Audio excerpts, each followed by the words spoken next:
So we could conceivably see 700 charges brought against President Zuma again.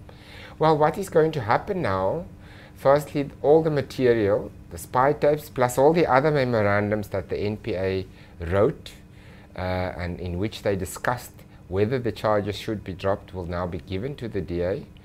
And then you'll have to see whether the decision to drop the charges was in line with the prosecution policy, which they actually never mentioned when they dropped the charges, so they're going to have a difficult time.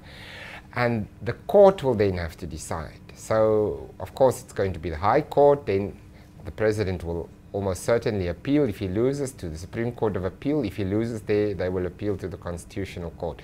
So it's going to be a while still before we have a final decision on this. And it was a while before the DA were granted permission to have these tapes, 5 years in fact. Yeah. So what was happening during that time? Well, it is all part of what people call the Stalingrad defense of the president, in which every technical legal point was challenged in court to prolong the matter. So personally, I would not be surprised if there's not much of importance on these spy tapes at all, that it's actually a red herring, and that it was only used as a mechanism to prevent the court from actually making the decision about whether to resurrect the charges or not.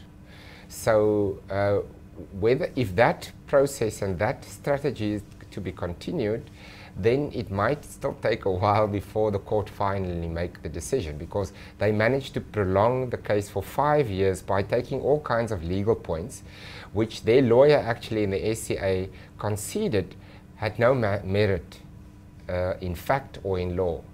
So, but it took 5 years for them to concede this. And now we'll see what happens next, whether they still want to delay, because the ultimate aim is to prevent there from being another decision that the prosecution must continue. What will the DA now do with these tapes? Well, yes, they will get their lawyers, I assume, to look at them. If there's anything juicy in it, I wouldn't be surprised if they would then make it public, because then they get some publicity, as political parties want to. But the ultimate aim is to use this tapes plus all the other information that they're going to get from the NPA to go to court again to challenge the original decision.